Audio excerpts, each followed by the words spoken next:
Get out now, you filthy animal.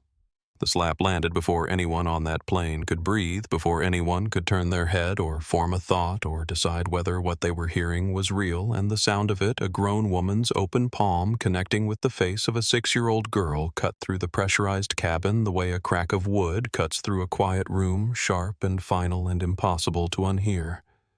Little Zoe didn't even have time to flinch. 1 second she was standing in the narrow aisle of the private jet holding Admiral, her stuffed elephant. The gray velvet one she had named 3 hours ago with complete seriousness. Because as she had explained to her mother, elephants deserved important titles. And the next second her small body was crumpling sideways against her mother's arm. Her cheek already burning red, her eyes wide with a shock so total it hadn't yet become pain.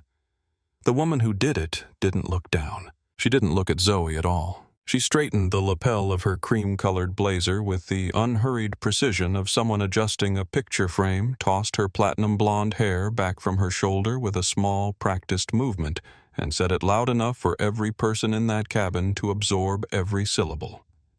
"Get out now, you filthy animal," in a voice that carried no heat, no loss of control.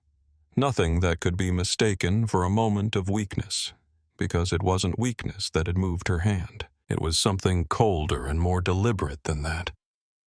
Nobody moved. Nobody said a single word. The 2 businessmen near the front had stopped their conversation mid-syllable. The retired woman in row 4 had her paperback open in her lap, but her eyes had gone to the aisle and stayed there. The young assistant near the front of the cabin had dropped his gaze to his knees, with the speed of a man who had learned that the safest place to look in moments like this was somewhere other than at the person who had caused them. The cabin held its breath in the way that cabins hold their breath when something has happened that cannot be taken back, when the air itself seems to thicken with the weight of what has just been witnessed. And nobody, not one of the 14 people on that aircraft, had any idea what was about to happen next. Zoe hadn't cried yet. The shock was still moving through her small body, still working its way from the sting in her cheek to the part of her brain that knew what to do with pain. And in that suspended moment, in the 4 seconds of absolute silence that followed the sound of the slap and the woman's words, she pressed Admiral against her chest with both arms and lifted her face from her mother's shoulder. Her cheek was red. There were tears beginning to form at the corners of her eyes, not yet falling, just gathering, and she was trembling in the way small children trembled when something happened to them that their bodies understood before their minds did. But she looked at the woman directly without flinching, with the grave and steady regard of a child who had not yet learned to make herself smaller in the face of something frightening. And she said 4 words in a voice that was both very small and impossibly clear. "My dad owns this plane. If you believe that every child deserves to be treated with dignity, that no 6-year-old should ever be called an animal in the space she is supposed to be safe, please subscribe to our channel and drop a comment telling us what city you're watching from, because we want to know how far this story travels. Now let's go back to where this day began, and let's understand exactly what that woman on that plane didn't know when she raised her hand. 40 minutes before Diana Cole's palm connected with Zoe's cheek, before anyone on that aircraft had any reason to think the flight would be anything other than unremarkable. Naomi Reed and her daughter moved through the private terminal at JFK with the quiet efficiency of people who had done this many times before and had long since stopped finding it remarkable themselves. Zoe walked slightly ahead, Admiral tucked under one arm, her small rolling bag trailing behind her on its wheels, her attention divided between the floor, which had an interesting pattern she was apparently memorizing, and the large windows that looked out onto the tarmac where the aircraft sat gleaming in the late morning sun, with its tail visible from here, and on that tail, if you knew what you were looking for, a registration number, and below it, in clean professional lettering, Reed Aviation Group. Zoe didn't know what she was looking for. She was 6. She was looking at the plane the way 6-year-olds looked at planes, as something large and magnificent that was about to take her to her father. The ground crew member at the entrance to the jet bridge was a man named Frank, who had worked this terminal for 11 years, and who glanced at the manifest on his tablet when he saw them approaching, then looked up at Naomi, and something in his posture shifted by a fraction. A slight straightening, a subtle recalibration of attention, before he held the door open with a quiet, "Good morning, Mrs. Reed," that Naomi acknowledged with an equally quiet nod and no particular acknowledgement of his deference, because she was used to it, because this was simply how things worked when you were the wife of Calvin Reed and traveling on one of his aircraft. Naomi's phone buzzed as they crossed the jet bridge, and she glanced at the screen, a text from Calvin sent from Los Angeles, where he had been since Tuesday. "Tell Zoe the elephant has a name now. I'll explain when you land. Also, don't let her pack too much for the hangar visit. She always overpacks for hangars." Naomi's mouth curved, and she looked at Zoe, who was walking ahead and hadn't seen the message. "Admiral," Naomi said. Zoe stopped walking. She turned around. She looked at the elephant under her arm, then back at her mother, then at the elephant again, with the expression of someone receiving confirmation of something they had already suspected. "Admiral," she repeated with the gravity of a formal decision being made. "He looks like an admiral."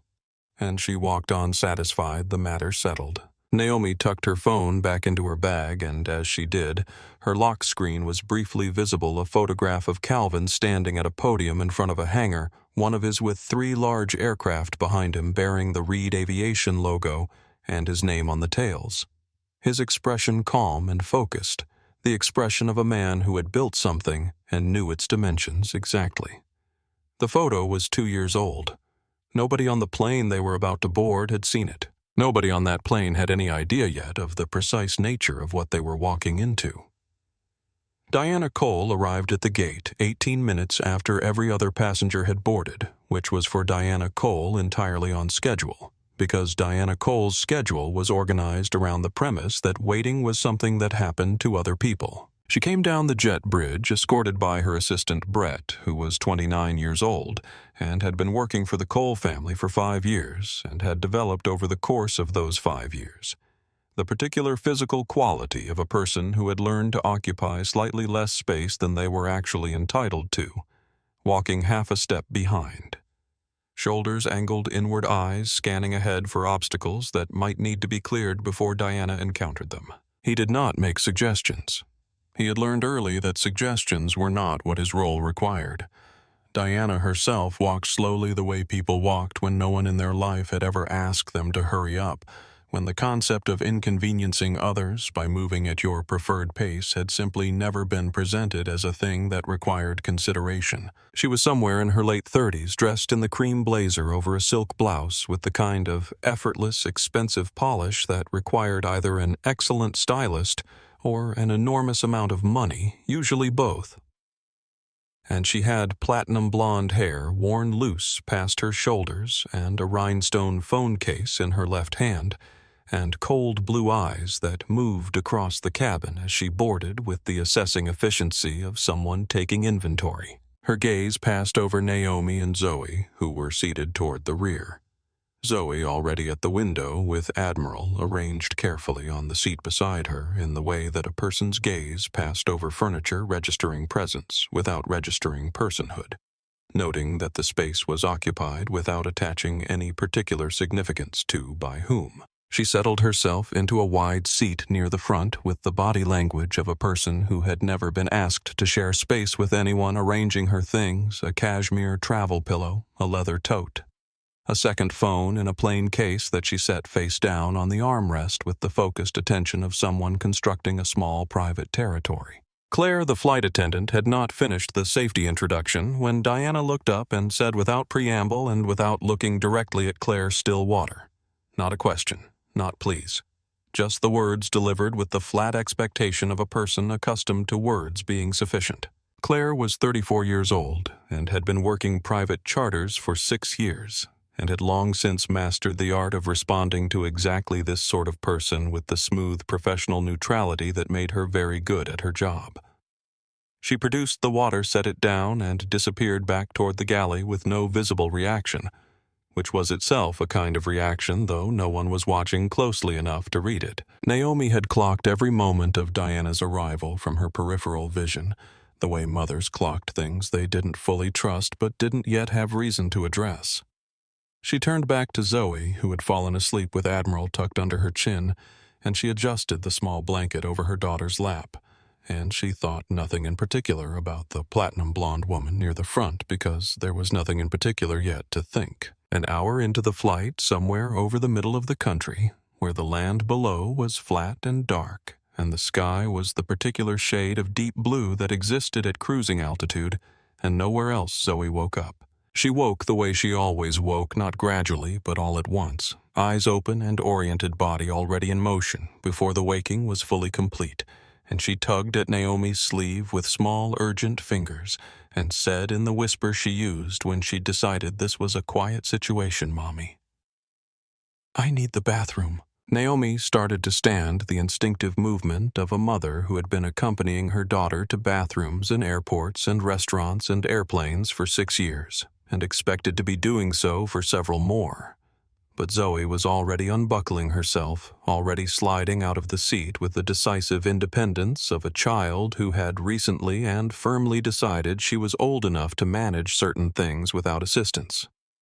She had said so approximately 42 times in the past month. "I can go by myself," Zoe said, gathering Admiral.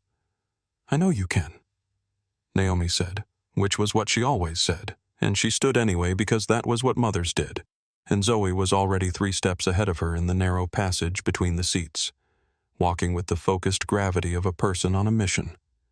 Admiral dangling from one hand, sure-footed and small and paying careful attention to the aisle numbers as she passed them. That was when Diana Cole stood up. She emerged from her seat without looking around, first the way people emerged from seats when the habit of checking whether anyone else occupied the space around you had never been formed, when the assumption had always been that the space would accommodate you rather than the other way around. She was heading toward the rear of the cabin, the lounge area, the additional seating, whatever had drawn her attention, and she stepped directly into the narrow aisle at the precise moment Zoe was passing. Zoe stopped. She looked up. Diana looked down. For one moment it was simply that a child and a woman occupying the same narrow corridor of a private jet. A logistical coincidence that resolved itself 100 times a day on planes and in grocery store aisles and on sidewalks all over the world when 2 people encountered each other and one or both of them made a small adjustment and moved on. Diana didn't move. She looked at Zoe the way she looked at minor inconveniences, a smudge on a window, a chip on a plate, and said with a flatness that was almost impressive in its emptiness, "Move." Zoe was 6 years old, and she had just woken up from a nap, and she was holding her elephant, and she needed the bathroom, and she was not in this particular moment processing the specific register of contempt that Diana's voice was carrying at the speed Diana apparently expected her to. She didn't move immediately, not because she was defiant, but because she was 6, and 6-year-olds did not move at the speed of adult impatience. "I said move," Diana repeated, and the second word landed differently than the first, with a weight behind it that had nothing to do with logistics and everything to do with something much older and uglier than a scheduling conflict in a narrow aisle. Zoe registered the urgency and started to step aside, but the aisle was narrow and Admiral was dangling out from her hand, and she was half a second too slow, and Diana Hartwell, who had never once in her entire life been asked to wait for anything or anyone, made a sound of pure contempt in the back of her throat. A short, sharp exhale that contained an entire worldview and reached out and shoved Zoe's shoulder. Not a nudge. A shove hard enough that Zoe stumbled sideways into the seat beside her, and her shoulder connected with the armrest with a dull thud that Naomi heard from 3 steps back, like a sound inside her own chest. Naomi was already moving. "Hey!" The word came out before it could be shaped into anything more composed or strategic, raw and immediate, the first word of a mother whose child has just been put hands on. "Don't touch my daughter." Diana turned and looked at Naomi with an expression that was somehow worse than anger, worse than cruelty that came from losing control, because it was neither of those things. It was the expression of a person who found the very premise of being addressed by Naomi faintly absurd, as if Naomi had spoken in a language Diana hadn't known was still in use. What followed was an escalation that had its own terrible logic, each stage feeding the next, each of Diana's words stripping away another layer of the polite surface, until what was underneath was fully visible to everyone in the cabin. The word obstacle, the phrase "you're kind," the pivot to her father's name and the number of aircraft he owned, and the implication delivered with the flat certainty of someone who had never once been wrong about the hierarchy of a room, that Naomi and Zoe were passengers by some kind of administrative error that she intended to correct. And then Naomi said, "Don't," one word low and fierce, and Diana's hand came back and came forward, and the sound cracked through the pressurized cabin like a shot. Zoe's head snapped sideways. The silence that followed was the worst kind of silence, the kind full of other people's horror compressed and unable to find an exit. And then Zoe lifted her face, cheek burning red. Admiral bent nearly in half from the grip of her arms. Tears streaming freely now, and she looked at Diana Cole with those wide, dark, clear eyes, and she said it. "My dad owns this plane." Naomi Reed, born Naomi Carter, had grown up in Baltimore, in a brick row house 3 blocks from the elementary school where her mother worked as the librarian and her father drove to his civil engineering job every morning, in a car he maintained himself because he said it was important to understand the things that carried you. She had been a serious child, the kind who read the backs of cereal boxes and remembered everything and asked the kind of questions that teachers either loved or found exhausting, depending on how secure they were in their knowledge. And she had grown up in the particular way that serious black girls grew up in America, which was to say, she had grown up absorbing lessons that nobody ever officially acknowledged were being taught. She had learned them the way most black women learned them, not from a textbook, not from a single dramatic incident she could point to and say that was the moment, but from the slow grinding accumulation of smaller moments that arrived without fanfare and departed without resolution. The glances that lasted a half-second too long in rooms that had expected someone different when the door opened. The polite smiles that were all shape and no warmth that never quite reached the eyes of the people wearing them. The day in 8th grade when a substitute teacher had taken attendance and upon reaching her name had looked up at the class and said, "Naomi Carter, is that right?" with an inflection that meant, "Are you sure?" The day in her sophomore year of college when she had sat down in the front row of her advanced thermodynamics class, and the professor had paused mid-sentence and looked at her in a way that asked a question he didn't say out loud. She had learned to meet all of it with her shoulders back and her chin level and her face composed into the particular expression that her mother had taught her, not through instructions but through demonstration. The expression that said, "I see exactly what you're doing, and I am not going to give you the reaction you're waiting for." An expression that took considerable energy to maintain, and that nobody who had never needed to use it could fully understand the cost of. She had carried that expression through the mechanical engineering program at Johns Hopkins, where she graduated second in her class. She had carried it through her first job at an aerospace firm in Virginia, where she was the only black woman in her department for 4 of the 6 years she worked there, and where she had learned to document everything, to speak with precision, to build a record of her work that was so complete and so irrefutable that the only way to ignore it was to decide you had decided to ignore it before she walked in the room, which some people had, and which she had learned to identify early and root around with the efficient calm of an engineer solving a problem she had solved before. She had carried it to the FAA, where she ran her division within 6 years, and where she had left on her own terms to consult privately for aerospace infrastructure companies, which was where she was now, or rather where she was between flights, between meetings, between the work that had always felt like the most honest version of herself and the life she had built around it. Calvin Reed had met her at an industry conference in Houston 7 years ago, and had fallen in love, as he had described it to his closest friend, with the fact that she had stood up at a panel discussion and corrected the moderator's statistics in front of 400 people, without raising her voice, without apology, without any particular regard for whether the moderator found the correction welcome, and with a precision that was so complete it simply wasn't arguable. Calvin had introduced himself afterward. Naomi had shaken his hand and said with the same even delivery she used for everything, "Your company's maintenance contracts on the Eastern Corridor are underpriced. You should fix that before your competitors notice." He had gone back to his hotel room that night and fixed them. Then he had called her, and they had talked for 2 hours about structural load tolerances and industry bias and what it meant to build something that lasted, and somewhere in that conversation, he had understood that he was not going to be able to stop talking to this woman for the rest of his life. And he had been right. Calvin Reed had grown up in Atlanta in a house where the garage was always open and always smelled like engine grease and burned coffee because his father, a man named Joseph Reed, worked on aircraft for 30 years and believed that a man's understanding of the things he touched was the only credential that couldn't be taken from him.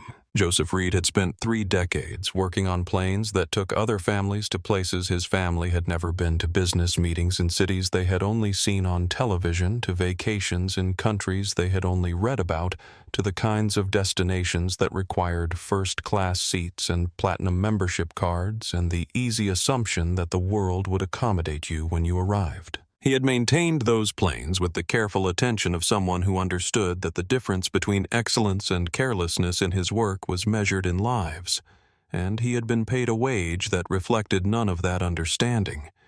And he had gone home every night to a house where the heat was sometimes insufficient, and the car sometimes needed work. He couldn't afford, and his son watched all of this with the attentiveness of a child who was building a theory of the world. Calvin's theory, formed slowly over the years he spent watching his father, was not about bitterness because Joseph Reed was not a bitter man and did not raise a bitter son. The theory was simpler and more actionable than that. The gap between the people who built and maintained the things and the people who owned and traveled on the things was not natural. It was constructed, and constructed things could be reconstructed differently.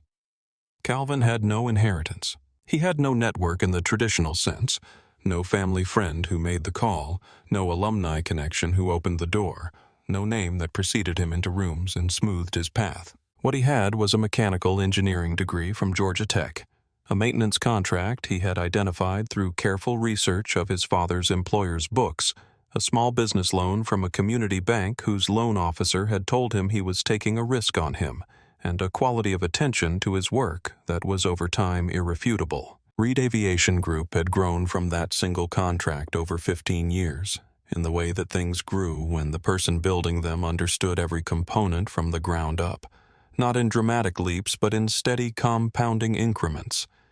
Each piece of the business understood and mastered before the next was added.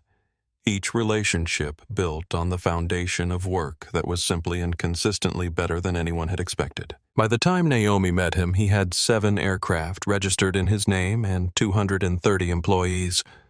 By now, it was 14 aircraft, 3 terminals, and a company whose reputation in private charter management was quiet and absolute in the way that only reputation earned entirely through performance ever was.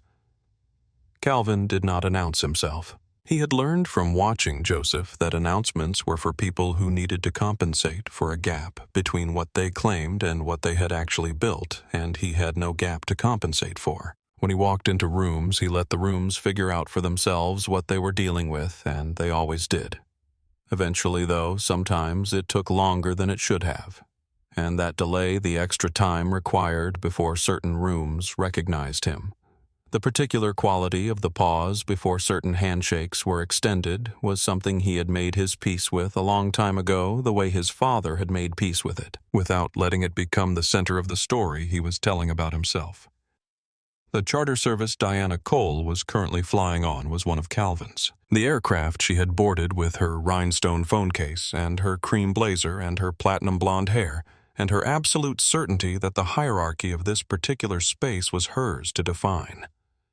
That aircraft had Calvin Reed's name in its registration documentation, his maintenance team's hands in its mechanical history, and his operations manager's signature on every flight clearance it had ever received. Calvin was in Los Angeles right now in a glass-walled meeting room on the 32nd floor of a building in Century City, closing a deal that had taken 8 months to negotiate, and that would add 2 additional aircraft to the Reed fleet, and a maintenance contract for a regional carrier that his operations team had been working toward for 2 years.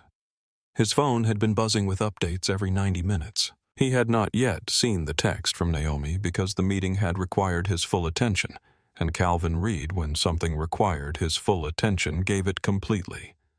That was about to change. Zoe Reed was 6 years old and possessed, in the assessment of everyone who knew her, a quality that was difficult to name precisely and impossible to miss, a kind of stillness behind her attention that made you feel, when she was watching you, that she was not just seeing you but cataloging you, building a file, deciding something about you that she would act on when the time was right. She had her father's capacity for sustained focus, and her mother's spine, both of them resident in a small body that had recently decided it was old enough to have opinions about how it was managed, and those opinions were expressed not through tantrums or drama, but through the same steady factual delivery that Naomi used for everything, as if Zoe had understood from early on that the most effective way to make a point was to make it clearly. She loved Strawberry Lemonade and picture books about ocean animals, particularly the ones with detailed cross-sections showing what creatures looked like inside,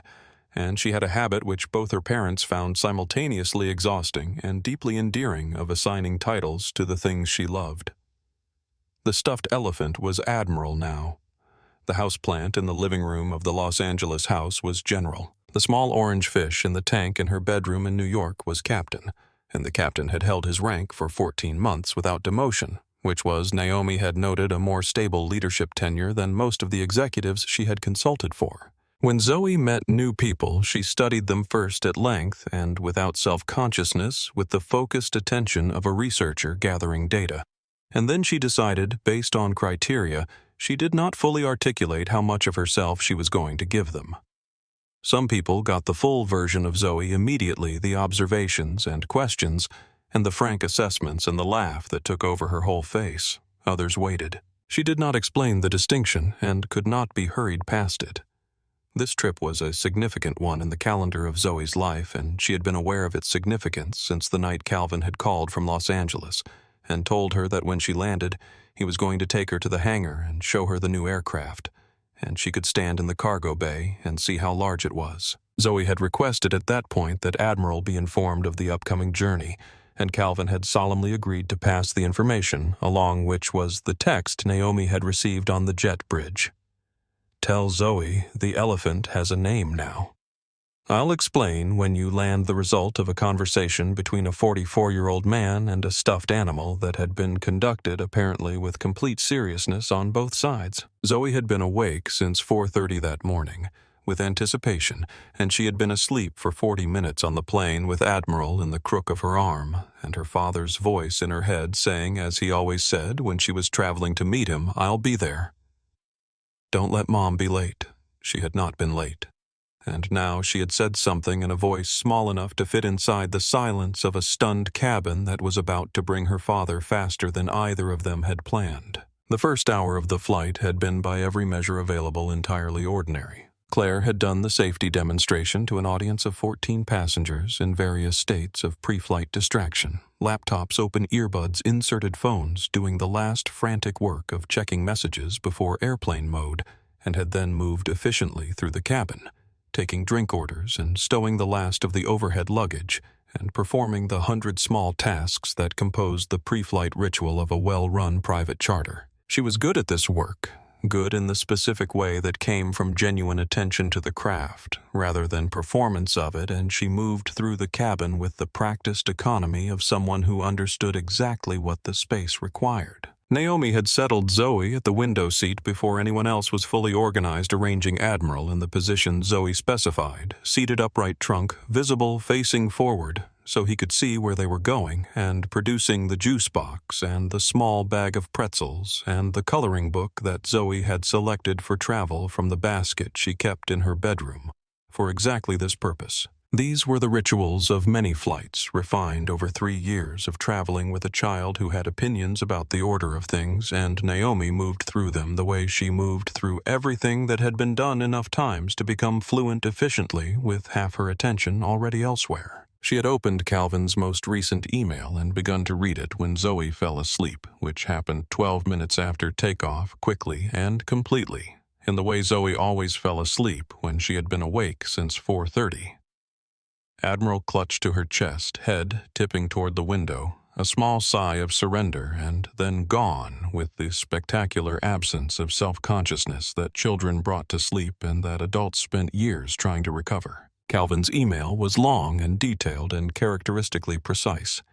He was describing a structural issue he had identified in the new hangar's loading bay configuration, a problem with the weight distribution of the ceiling supports that his construction team had missed and that he had caught on a walkthrough that morning, and he wanted Naomi's opinion on the engineering solution before he approved the contractor's proposed fix, because he trusted her assessment more than the contractor's and had learned over 7 years that this trust was consistently well placed. He described the problem in full technical detail and asked 3 specific questions, and reading it, Naomi felt the familiar mix of professional engagement and genuine warmth that his emails reliably produced the sense of being treated as a peer by the person she happened to also be in love with, which was, she had come to understand, not nearly as common as it should be. She was drafting her reply. She had an opinion on the ceiling supports, and it differed from the contractor's proposed solution in one important respect when she registered the other passengers around her, the way you registered the periphery of a room, when your central attention was elsewhere with the low-level monitoring of someone who was paying enough attention to notice if anything changed. In row 4, slightly ahead and across the aisle, the retired woman Eleanor.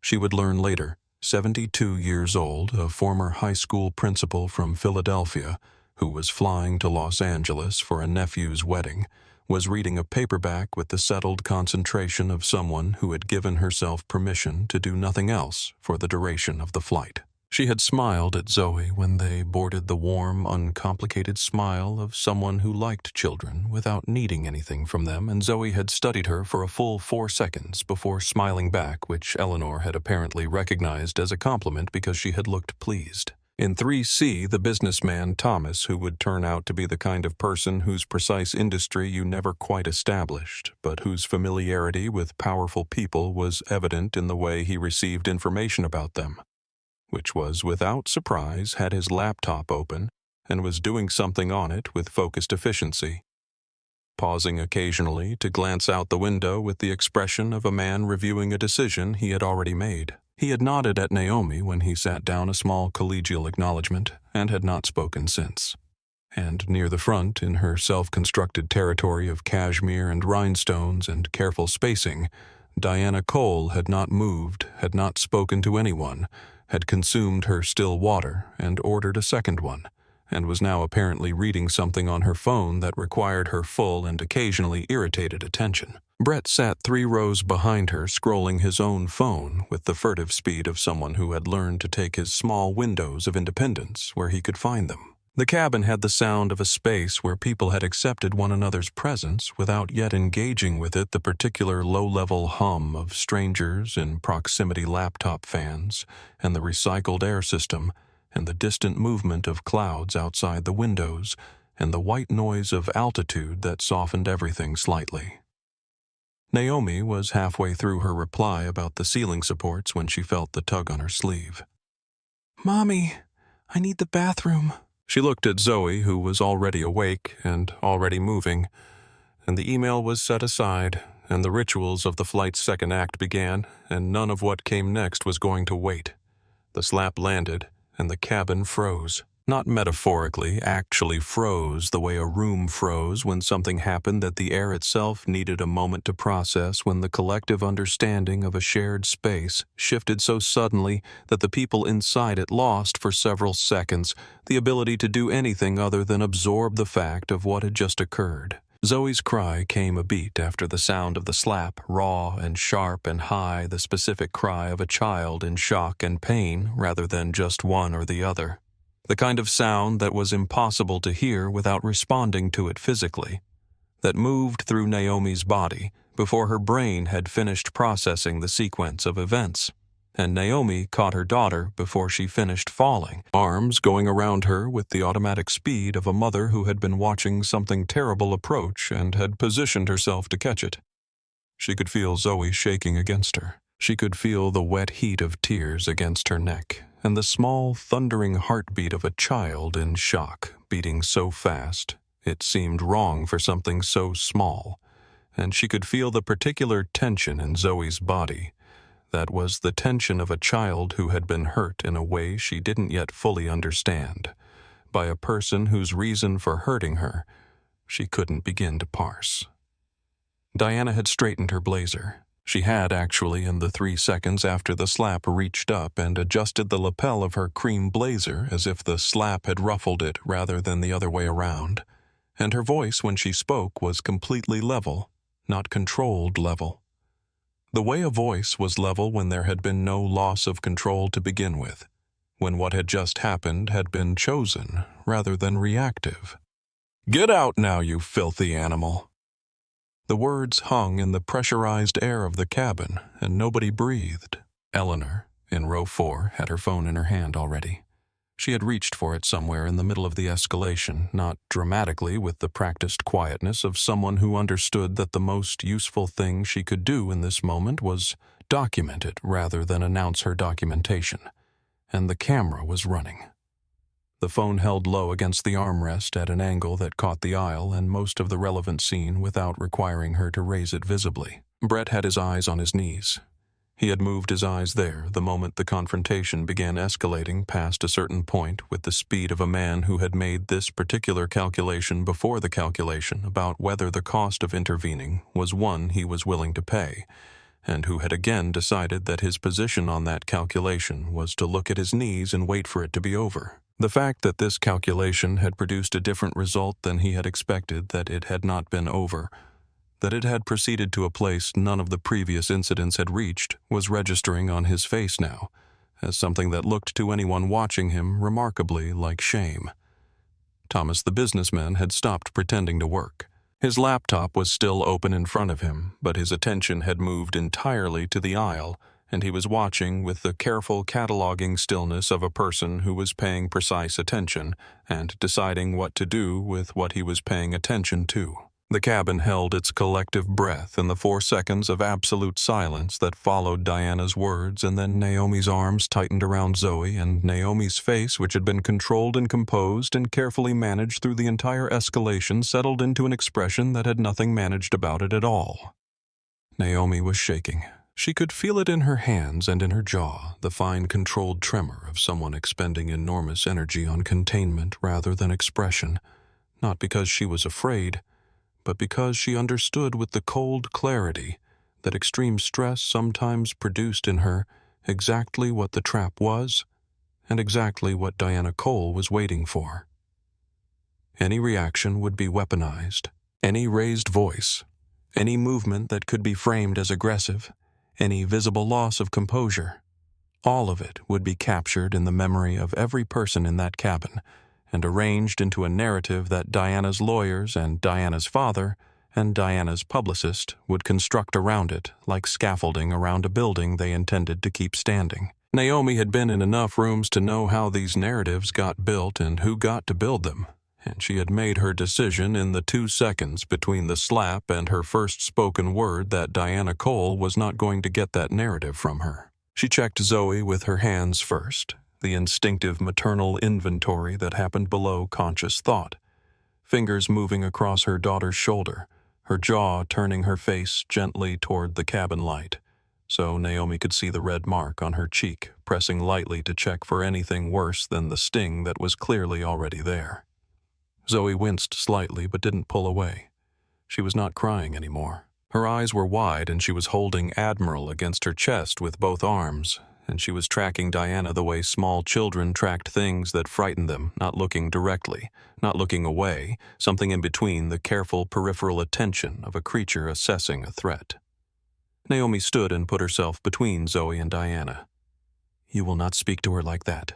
Diana's response moved through its own predictable progression, the dismissal flat and immediate, as if Naomi had pointed out something both obvious and irrelevant, the pivot to authority, the assertion of her right to manage the space, and then the escalation to class, to identity, to the particular performance that Diana reached for when she needed to close a conversation by reminding the other person of the distance between them. "Do you know who I am?" The question was not rhetorical. It was tactical, delivered with the sharp precision of a weapon Diana had used before and found effective, the name that was supposed to end things, the currency that was supposed to make the rest of the conversation unnecessary. She named her father. She named the number of aircraft Gerald Cole owned. She named the implication that the space Naomi and Zoe occupied on this flight was conditional on Diana's tolerance of their presence rather than on the boarding passes in Naomi's bag or the name on the aircraft's registration. Naomi said, "Don't." One word. Low and fierce and aimed with the precision of someone who had not raised her voice because she didn't need to raise her voice because the word carried exactly as much weight as the situation required without a decibel more. And Diana's hand had come back deliberately with full intention without the excuse of impulse or the mitigation of a moment of uncontrolled anger and came forward, and the sound was what the sound was and Zoe's cry was what Zoe's cry was. And now they were here in the aftermath with the mark still visible on a 6-year-old's cheek and the silence of 14 people pressing down on all of them like weather. Claire was in the galley doorway. She had appeared there at some point during the escalation. Naomi wasn't sure exactly when, and she was standing with her hands folded in front of her and her face arranged into the careful neutrality of a professional who understood that any word she said in this moment would be used by someone, that there was no neutral ground for the person wearing a uniform in a confrontation like this one, and that her most useful contribution right now was to witness it completely and do nothing that would give either side the ability to make her part of their narrative. She met Naomi's eyes for half a second. Something passed between them that was not a word and did not need to be. Zoe lifted her face from her mother's shoulder. It happened slowly, the way things happened when a child's body was moving faster than the shock that was still moving through it, a gradual shift of weight, a small uncurling from the position of pure instinct and pure pain, until her face was visible and her eyes were open, and she was looking at Diana Cole with an expression that had changed from what it had been a minute ago. The shock was still there, but it was receding, moving back like a tide pulling away from the shore, and what was replacing it was something that Naomi recognized with a particular pang of recognition that she would think about for a long time afterward. The expression she had seen on her daughter's face when Zoe was making a decision, when she was applying the internal criteria that governed what she gave people and how and when she had gathered enough information and was now drawing her conclusion. Admiral was bent nearly in half from the grip of Zoe's arms. Her cheek was still red. The tears were still on her face, not yet dried, and there were more forming, but her eyes were steady, and her jaw was set with a determination that looked in a 6-year-old's face both entirely natural and entirely extraordinary. And she looked at Diana Cole with the grave, assessing front-on regard of someone who had decided something. "My dad owns this plane." The silence that followed was a different kind of silence than the one that had followed the slap. The one after the slap had been the silence of shock, reflexive, compressed, the silence of people who had not yet caught up with reality. This one was the silence of recalibration, the silence of people who were replaying the last 40 minutes of the flight in light of a new and significant piece of information, reassigning weights, reconsidering positions. Diana stared at Zoe with an expression that Naomi watched closely and had never quite seen before on Diana's face, because all of the contempt and dismissiveness and practiced certainty that had been present since Diana boarded the plane had for the first time been interrupted by something that resembled uncertainty. It was brief, a flicker, a micro-expression, a crack in the surface just wide enough to see what was beneath it, but it was there. Naomi's voice shifted. It was not louder, not sharper. Nothing about it escalated, but something in the quality of it changed. Some quality of solidity entering it that had not been there before, something grounded and still and completely certain of its own weight. "Her name is Zoe, and she is telling you the truth." Diana laughed. It was the short, sharp, dismissive laugh of someone who had decided that the best way to handle a situation was to make it seem too small to take seriously, a sound that contained an entire dismissal wrapped in a breath, and she said something about games, and something about this being her flight, and something about Naomi being no one whose claim required acknowledgement. And then Naomi said a name. 2 words. Nothing more. No explanation, no elaboration, no surrounding context, just Calvin Reed. I suggest you think very carefully about whether that name means anything to you before you say another word. The air in the cabin changed. It was subtle, and it was real. The way temperature changed when a cloud passed in front of the sun. The way a room changed when a door opened from an unexpected direction, and Thomas, the businessman who had been watching all of this with the quiet cataloging attention of someone who recognized certain kinds of situations, closed his laptop. Brett was on his feet before anyone expected him to be. He had been sitting with his eyes on his knees through most of the confrontation, which was the position he had developed over 5 years of employment with the Cole family. For moments like this one, moments that had a trajectory and a velocity that his involvement could not redirect. Moments that he had calculated repeatedly, and always with the same conclusion, were not his to intervene in. He had made that calculation today, and the calculation had produced its usual answer, and then the slap had happened, and the calculation had failed in a way that none of its previous iterations had prepared him for. He said her name quietly from his standing position in the aisle. Diana. Just her name. But the way he said it with the particular flat exhaustion of someone who had said it this way before in other versions of this situation and had never been listened to and was saying it now anyway, because the alternative was to continue sitting with his eyes on his knees while the day got worse, carried its own weight. Diana predictably ignored him. She was pivoting to her father again. The name the aircraft, count the implication of authority.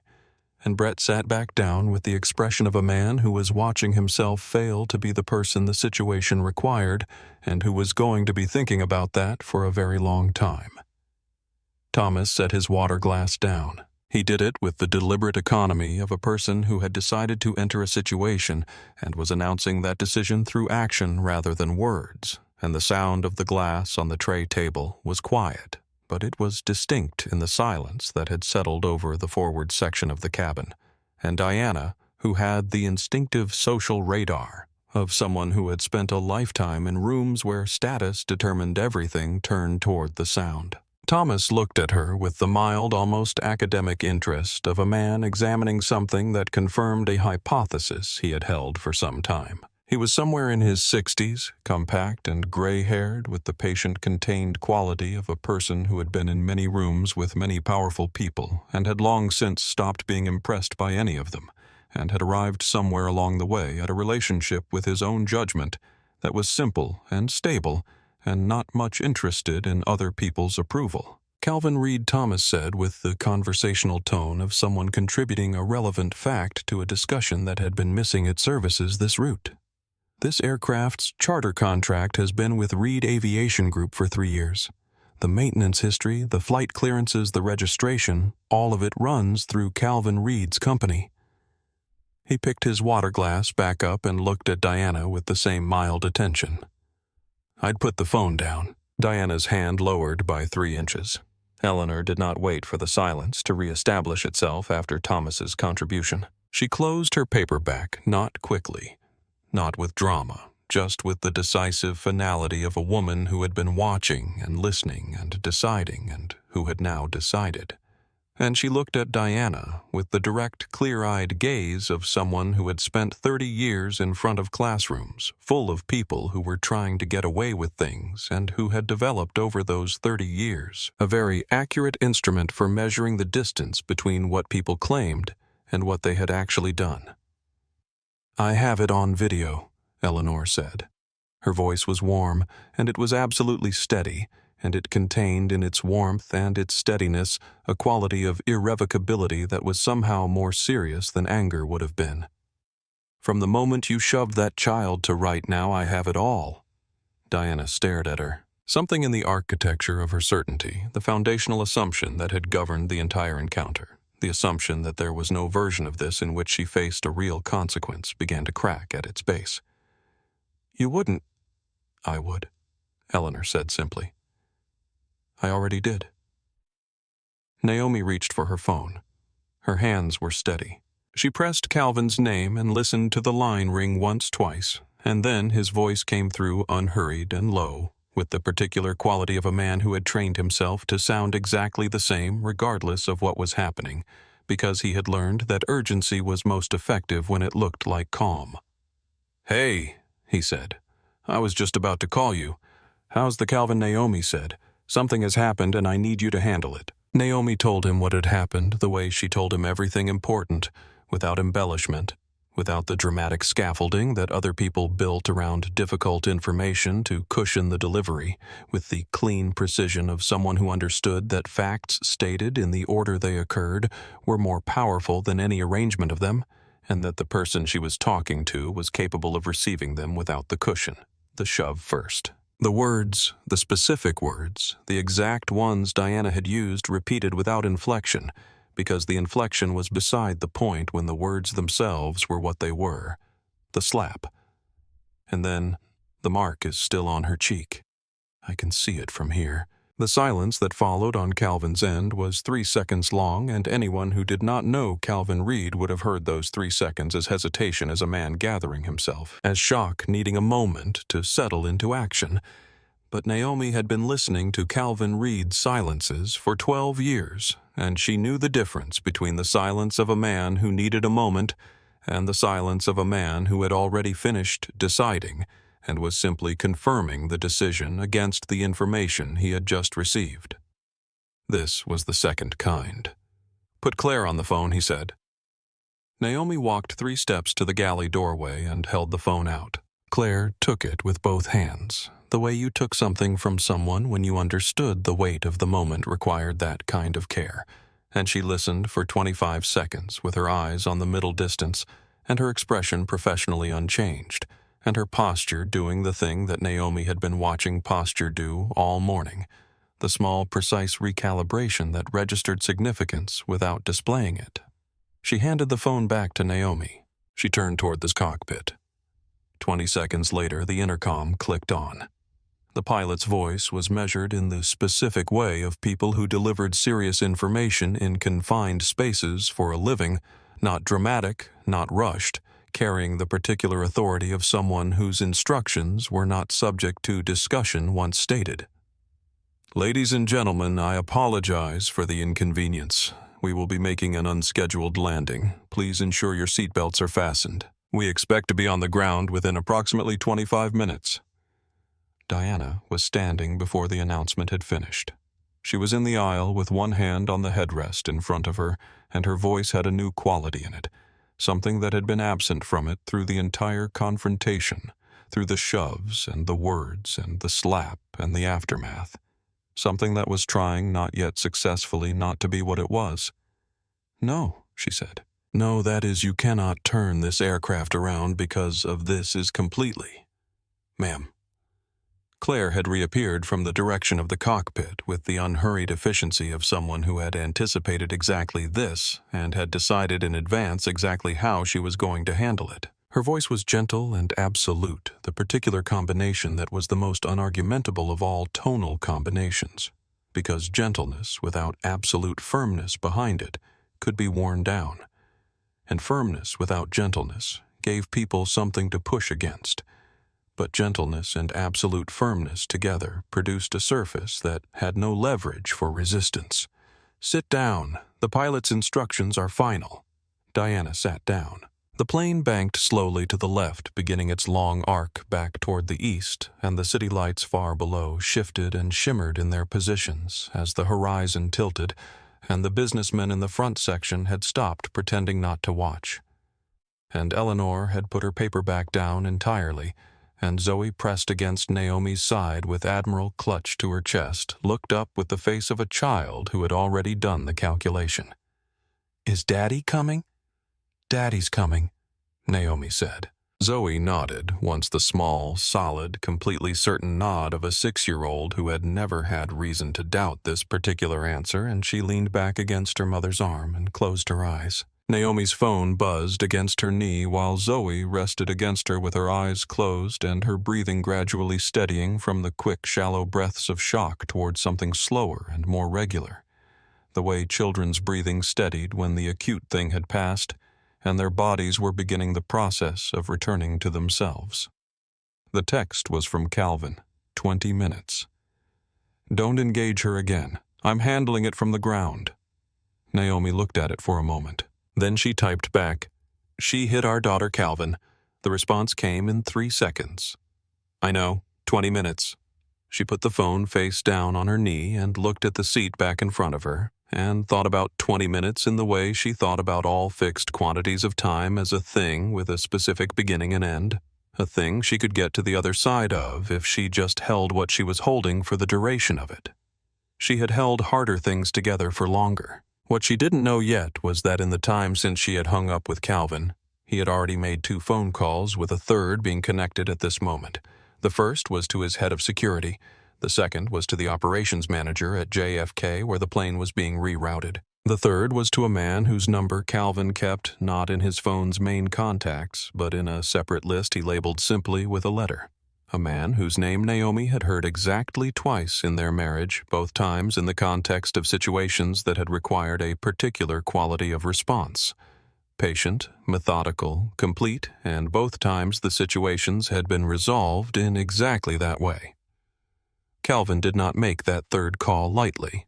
He made it now. Across the aisle, Diana sat in her cream blazer, with her rhinestone phone case in her lap, and her eyes fixed on the middle distance, staring at the back of the seat in front of her, in the way someone stared at something that had no content, because looking at the actual content of the situation was not something she was ready to do yet. With every foot of altitude the plane shed as it descended, slow, steady, irreversible, the understanding of what had happened and what was waiting at the bottom of the descent seemed to settle over her face like something gravity-assisted, like something she could not stop with effort of will, regardless of how much effort she applied. The cabin was quiet except for the engines and the recycled air and the sound of Zoe's breathing against Naomi's shoulder.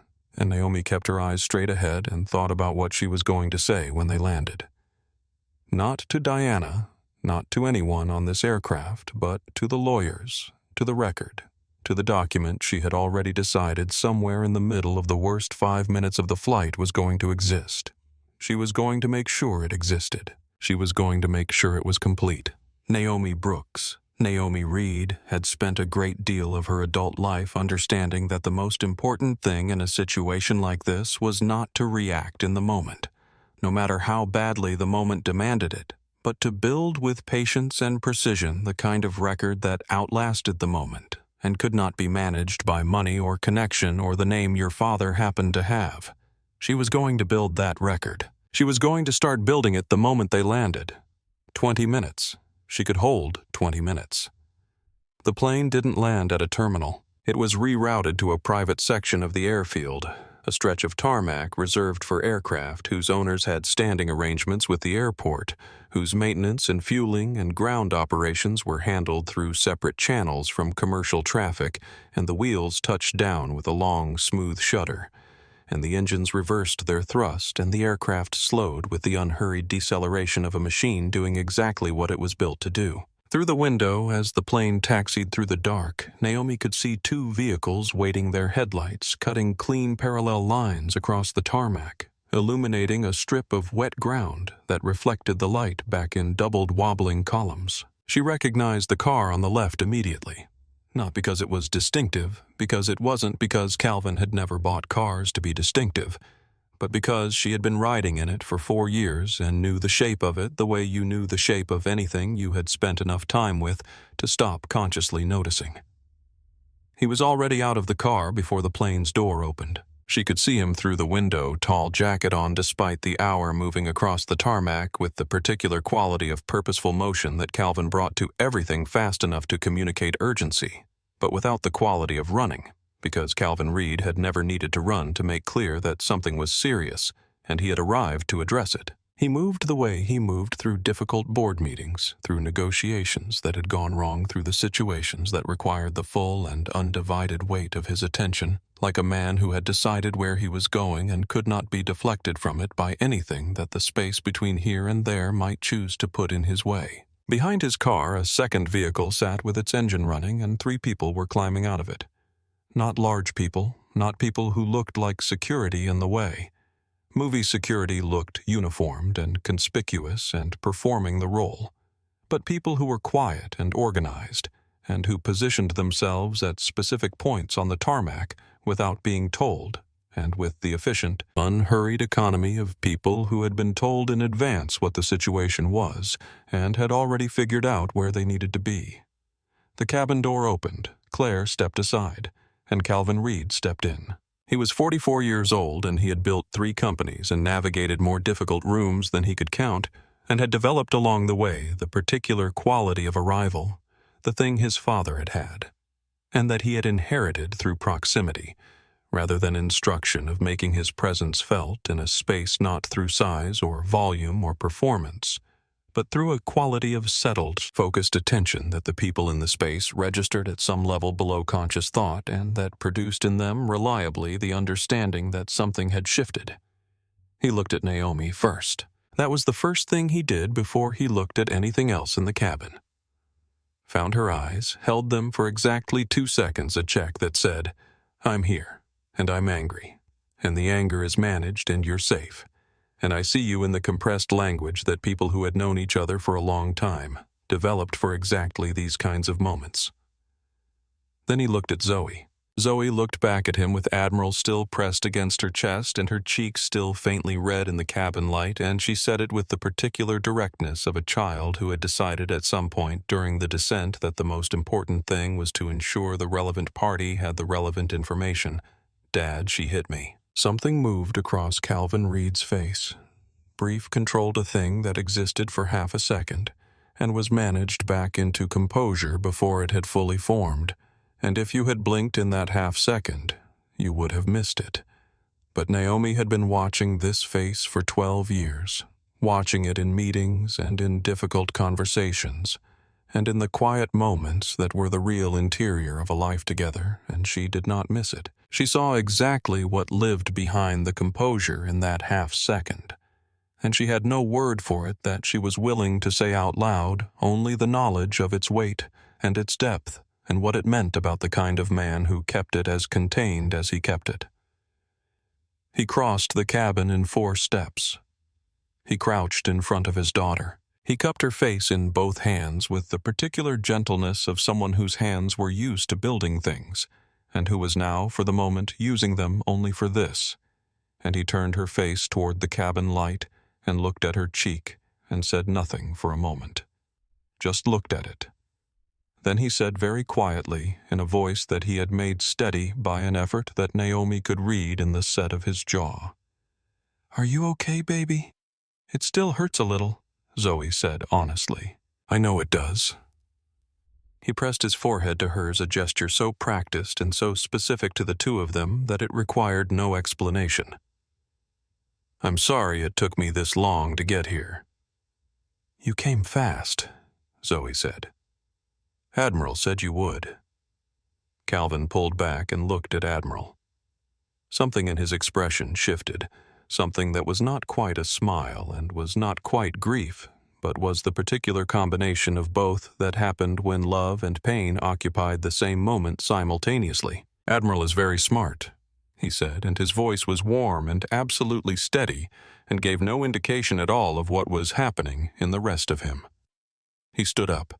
He turned around, and for the first time since he'd walked through that door, he looked at Diana Cole. Diana Cole, who 40 minutes ago had been conducting herself on this aircraft as though the hierarchy of the space was hers to define and enforce, was now sitting in her cream blazer with her rhinestone phone case down on her knee and her assistant 2 rows away, and her father's name fully loaded and ready on the tip of her tongue and not being used, because something about the way Calvin Reed was looking at her had made her understand, with a clarity that was arriving later than it should have, but was arriving completely, that the name was not going to do what names usually did for her in this kind of situation.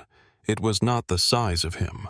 It was not the men on the tarmac. It was not any external element of the situation that had produced the fear that was now present on Diana Cole's face, actually present. Not the performance of fear she might have deployed in other circumstances as a tactical move, but the real thing, involuntary and physical. It was the way he was looking at her. Not with rage. There was no rage in it. No heat.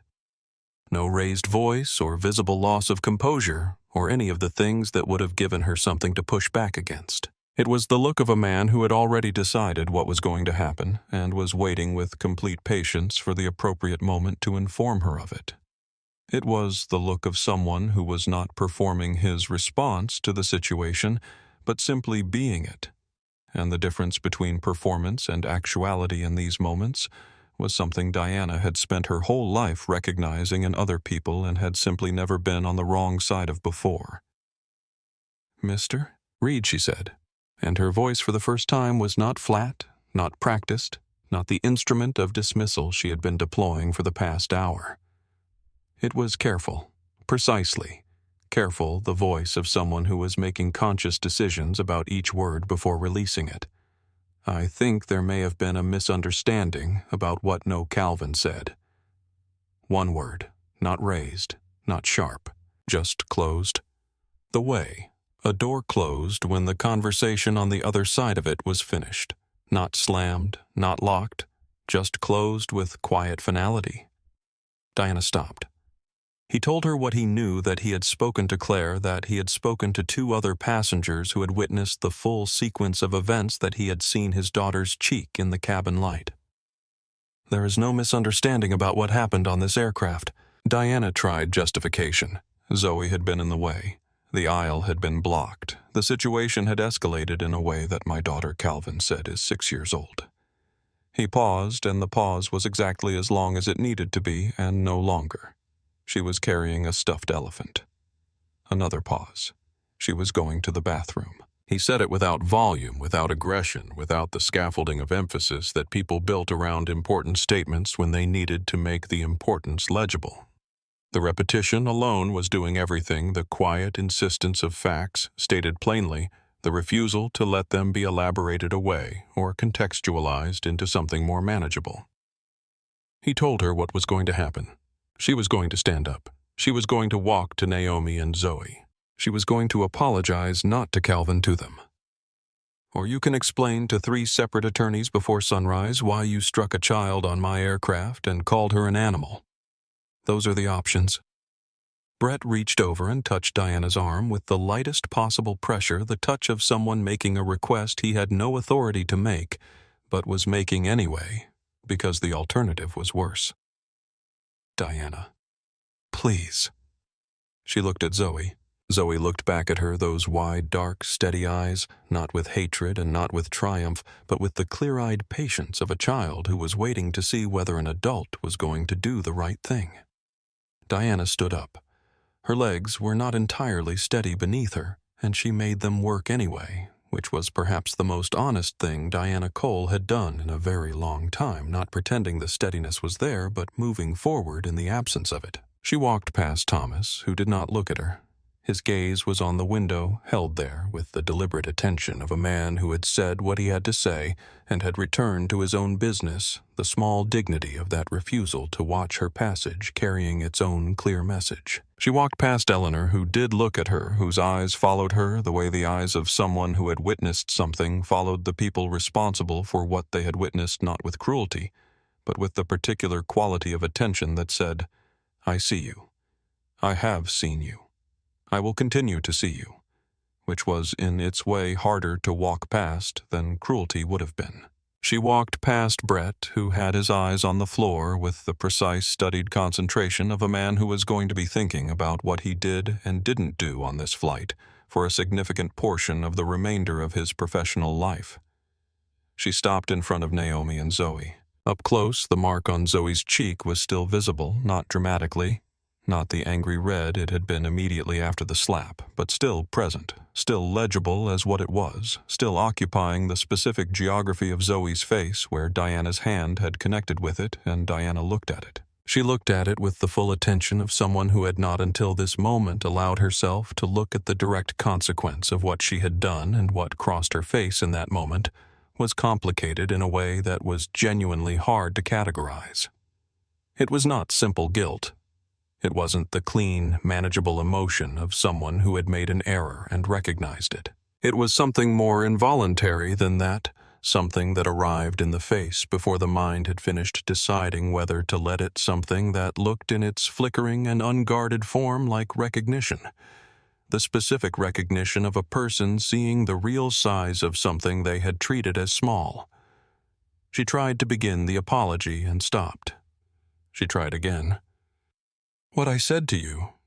She stopped again. Something in her throat was making this harder than she had expected, and she swallowed against it, and she looked at Zoe rather than Naomi, because something in her knew without being told that the apology belonged to Zoe first. "What I said to you was wrong.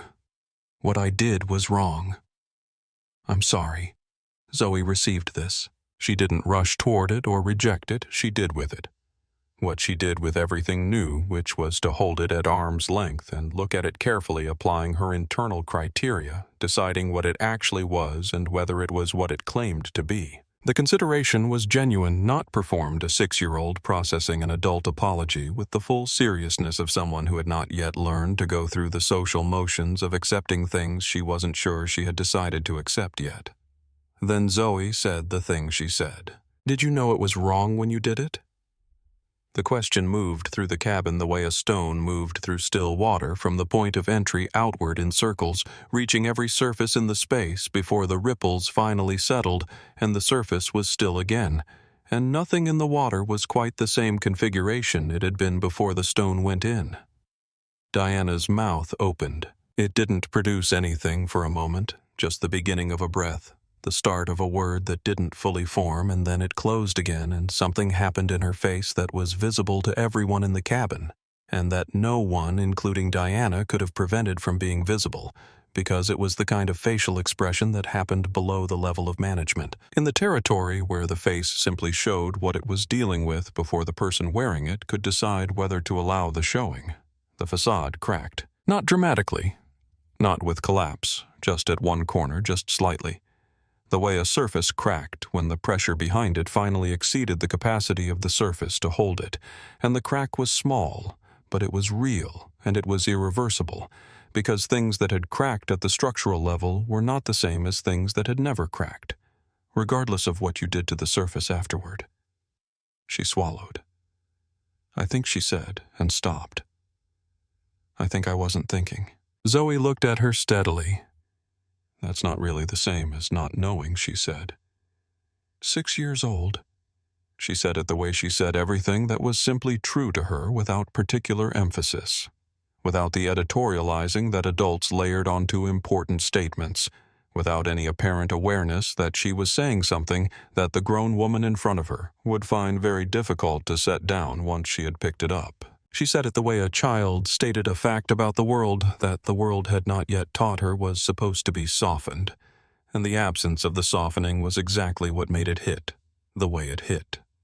Nobody spoke for a moment. Naomi put her hand on Zoe's knee, not to stop her, not to redirect her, not to manage the moment, but simply to be there to make the physical connection that said, "I am with you in this," without requiring any words that would have changed the quality of the silence. Then Naomi looked at Diana, and she held the look for a full 3 seconds before she spoke.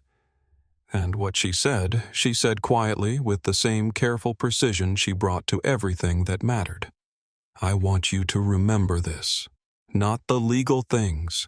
Not the business things, not what your father is going to arrange or not arrange. Those will happen the way those things happen, and we'll deal with them. What I want you to remember is what my daughter just said to you." She paused. "Because she is more right than you are going to be comfortable thinking about, and I think you already know that." Diana nodded. It was a small nod, and it was tight, and it was real. Not the performed acknowledgement of someone going through a required motion, but the actual physical expression of something being absorbed, and then she turned and she walked back to her seat and she sat down, and she put her hands in her lap, and she did not speak again, and something in the set of her posture was different from everything it had been before, as if some internal architecture that had been holding a particular shape for a very long time had finally and without ceremony let itself relax into a different one. Calvin watched her go. Then he turned back to Naomi. He sat down beside her.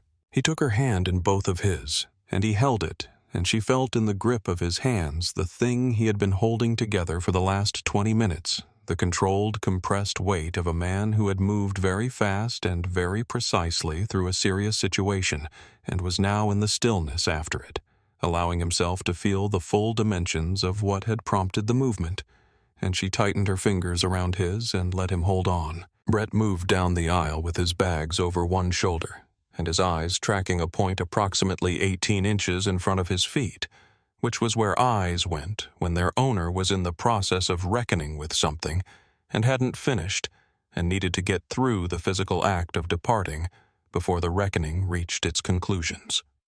He paused when he reached Naomi's row. He stopped walking and looked at Zoe, and whatever he was going to say when he'd first stopped seemed to reorganize itself slightly once he was looking at her.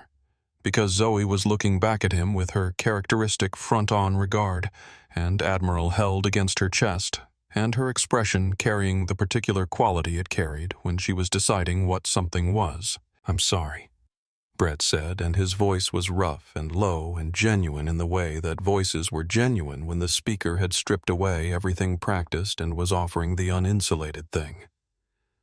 "I'm sorry I didn't do more sooner."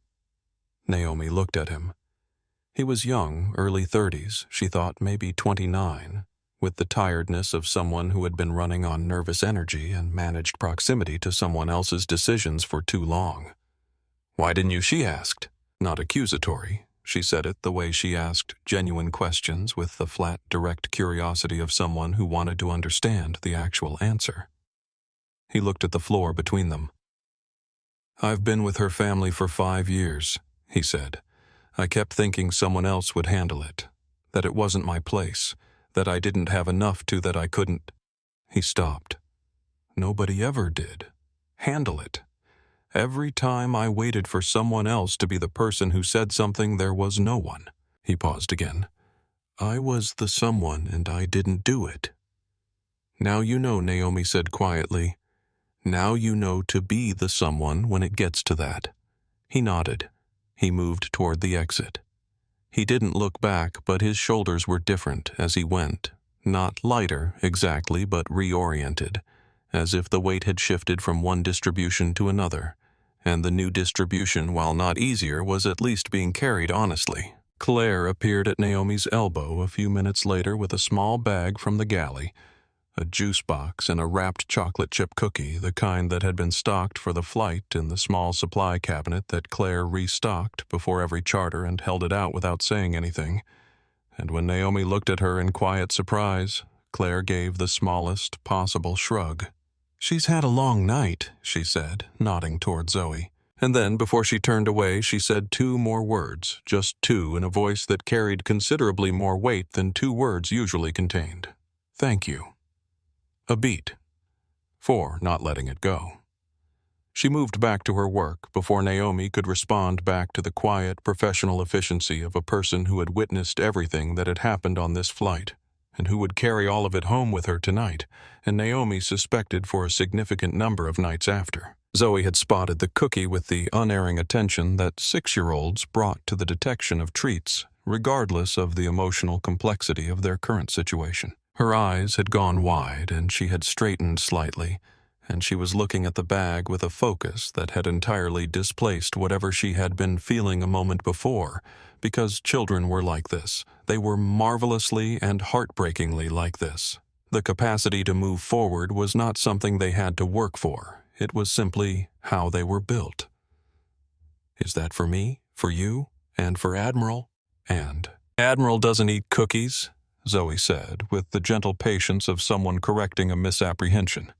"But he appreciates the thought. He's very gracious about food offerings." For the first time since the slap, Naomi almost smiled. Outside, Calvin stood on the tarmac with his back to the plane and one hand in his pocket, and his phone to his ear, and his voice didn't carry through the aircraft door, but his posture did. And the posture was the posture of a man who was not the one explaining himself, who was the one receiving explanations and deciding with careful attention which of them were adequate and which were not. Zoe unwrapped the cookie and began eating it with both feet tucked under her, and Admiral arranged to her satisfaction, quiet and settled, and already at 6 years old, doing the thing that children did better than any adult she would ever meet moving forward. The diner was 3 blocks from the house in Los Angeles, and it was open all night, and the waffles were the kind that arrived with a small pitcher of warm maple syrup that you poured yourself, which Zoe considered to be one of the finest features of any food service establishment she had encountered in her 6 years of evaluating such things. And she was exercising this feature with the focused satisfaction of someone who had processed the events of the evening and arrived at the conclusion that a waffle was the appropriate response. It was nearly 1 a.m. Naomi sat across the table watching her daughter work methodically through the syrup distribution with Admiral propped against the napkin holder as a witness and a judge. And she felt the specific exhaustion of someone who had been operating at a sustained level of controlled intensity for several hours, and was only now in the ordinariness of a diner at midnight beginning to feel the full weight of what the holding had cost her. Calvin had his coffee in both hands, and he was watching Zoe with the continuous quiet check-in that parents did after something had happened to their child. The monitoring that didn't stop just because the danger had passed, because the parental threat detection system, once activated, required time to return to its baseline, and the watching had a quality in it that Naomi recognized as the specific watching of a man who was also thinking about something he hadn't said yet. "She's fine," Naomi said. "I know. You've been looking at her like she's going to disappear." "I know that too." "Dad," Zoe said without looking up from her syrup work. "I can hear you. Both of you." "I know that as well," Calvin said, and something in his expression finally shifted by a fraction the first movement toward whatever was on the other side of the evening's wait. He set his coffee down. He looked at Naomi, and the way he looked at her told her that what was coming was not small, that it had been sitting in him for a while, and had been held by the practical demands of the last several hours, and was now in the relative quiet of a diner booth ready to be said. He told her about the meeting with Gerald Cole. 4 years ago, before they had moved to New York, before the Reed fleet had reached its current size, in a period when Calvin was building toward something that was not yet the thing it would become. He had been in conversation with a group of investors about a clean energy infrastructure fund. Right project, right time, right people, nearly. Gerald Cole had been one of the investors in the room. He had been courteous and professional through 2 weeks of meetings, and then, with no prior signal, he had pulled his commitment. He had taken 2 other investors with him when he left, and he had told the room on his way out that he had concerns about the character and judgment of the people running the fund. He was looking at me when he said it. Calvin said. He never said what he meant. He was too careful to say what he meant. But I knew what he meant, and everyone in that room knew what he meant, and he knew that we knew. And that was the point of it, that everyone could be in a room where something was said about a black man that couldn't be argued with because it had been said in a language he couldn't quote in court. The booth was quiet for a moment. Zoe had gone back to her waffle with the focused attention of someone who had determined that the adult conversation was not about her, and had therefore returned to her primary concern. "I never told you," Calvin said. "I handled it. The fund restructured, found different backing, eventually succeeded, and I told myself I had won the thing that needed winning, and there was no reason to carry it into everything else." He turned his coffee cup in a slow circle on the table, but it never fully went away. It was there in every meeting, in every aircraft registration, in every contract negotiation where I walked in, and the room needed a moment to recalibrate.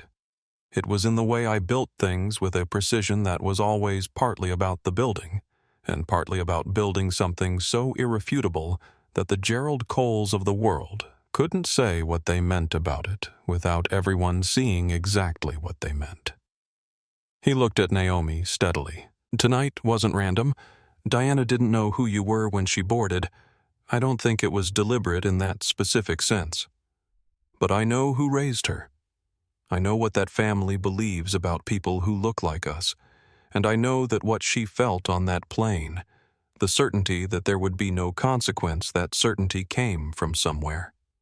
It was taught to her, by people who built it into the foundation of how she understood the world." Naomi absorbed this. The words landed differently than they would have 6 hours ago, before the slap, before the plane turning, before Zoe had asked a grown woman whether she had known they landed with the weight of something structural, something that explained the shape of things in a way that changed the dimensions of the evening without diminishing any of it. "What are you going to do?" she said. "I've already done some of it," he said. "The rest in the morning."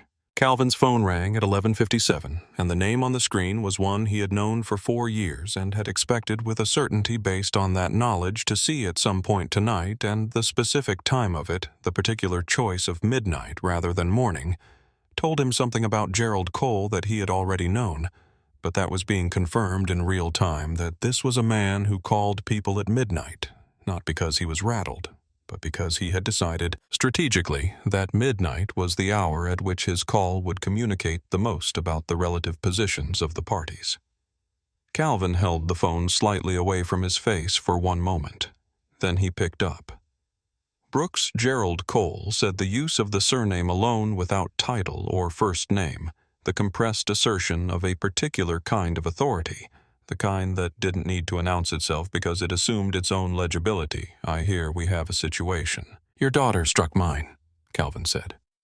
"On my aircraft." "Yes, I'd call that a situation."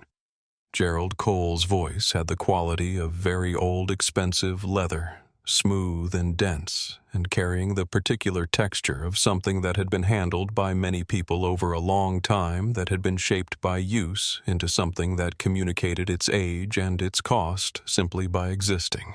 He was in his early 70s. He had spent those 70 years in rooms where his name was the first and last word, and his voice reflected the specific confidence of someone who had never once encountered a situation that his resources and his relationships could not in the end resolve in his favor. "Diana can be impulsive," Gerald said. "She gets it from her mother's side." The dismissiveness was so practiced it was almost elegant, the reflex of a man who had been excusing and managing this behavior for 30 years and had refined the excuses to their most efficient form. "I understand there was some kind of confrontation." "There was an assault on a 6-year-old, Calvin said. "On my aircraft, in front of 14 witnesses, including a flight attendant and at least 2 other passengers who have already spoken to me. I'd like you to use accurate language when you describe it." Gerald paused. When he spoke again, his voice had shifted by 1 degree, not off its foundation, nothing as dramatic as that. Just 1 degree in the direction of the tactical, the reorientation of a man who had begun to take the situation slightly more seriously than he had when he dialed the number. He used Calvin's first name. He framed what had happened as something that 2 men at the same level could address between themselves in the civilized and mutually convenient way that powerful people addressed things that had the potential to become inconvenient for both parties. "I think we both know that taking this further serves neither of us," Gerald said. "Jessica has already tendered an apology. These things happen. Calvin, and they're best resolved. Quietly," Calvin said. "Yes, I know how these things resolve. They resolve quietly when the person who was harmed doesn't have the means or the documentation or the support to make them louder. That's how it works, and we both know that too." He paused. "But I'd like you to think very carefully about whether those conditions apply here. Silence. A different kind of silence, the silence of a man recalculating, re-examining his assumptions about the terrain." Gerald's next question was direct in the way that questions were direct when the person asking them had already prepared a number in their head and was ready to deploy it. "What is it you want, Calvin?" "I want your daughter to understand what she did," Calvin said. "And I want to make certain she doesn't do it to someone else's child, someone who doesn't have a father whose name carries the weight mine does in the relevant circles. That's what I want." "That's very noble," Gerald said, and the word noble had something under it, something old and practiced and barely concealed a half-step below contempt, the particular condescension of a man who had spent a lifetime finding elegant ways to communicate that other people's moral positions were performances rather than convictions. "They resolve quietly," Calvin said, bringing it back when nobody has the means to make them louder. I'd like you to think about that sentence before your morning. A pause. The longest one yet. Something in it was different. Not quite the silence of a man whose position was shifting, not yet that, but the silence of a man who was beginning to see that the terrain he had been walking on was not the terrain he had assumed. I see, Gerald said. I don't think you do yet, Calvin said, but you will by morning. He ended the call. Naomi was looking at him across the diner table. Did you just hang up on Gerald Cole? I did, Calvin said and picked up his coffee. People don't hang up on Gerald Cole. People with something to lose don't, he said. Zoe was looking between them with the careful attention of someone monitoring a situation for important information. Was that a bad man? Yes, Calvin said. Is he going to be in trouble? Calvin looked at Naomi. Naomi looked at Calvin. There was a full conversation in that look about what trouble meant when money could cushion it, about what justice meant when it was partial and imperfect and arrived late, about what you told a 6-year-old about a world that was not always fair, but that was on the right nights with the right people in the right place, something approaching just. His daughter, as Calvin said, and left it there. Zoe nodded with the same complete and unencumbered certainty she had brought to every judgment she had rendered tonight. Good, she said, and returned to her waffle. Naomi was not fully asleep. She hadn't been fully asleep since they'd gotten home. She had achieved something in the range of sleep, something with the approximate shape of it, occupying the same hours and the same horizontal position. But without the full release that actual sleep required, without the capacity to stop the part of her mind that was still running the events of the evening in sequence, examining them from different angles, looking at the architecture of what had happened and what it meant and what needed to be done with it. She had carried Zoe in from the car, dead weight in her arms, the exquisite, familiar heaviness of a sleeping child. Admiral clutched under Zoe's chin, and her mouth slightly open, and her absolute unconsciousness a thing of grace, and had gotten her into bed without waking her, which was on the best of nights. A minor miracle, and on this particular night felt like something considerably larger. She had stood in the doorway of Zoe's room for a long time afterward in the dark, just listening to her breathe, doing the thing that parents did after the worst moments had passed.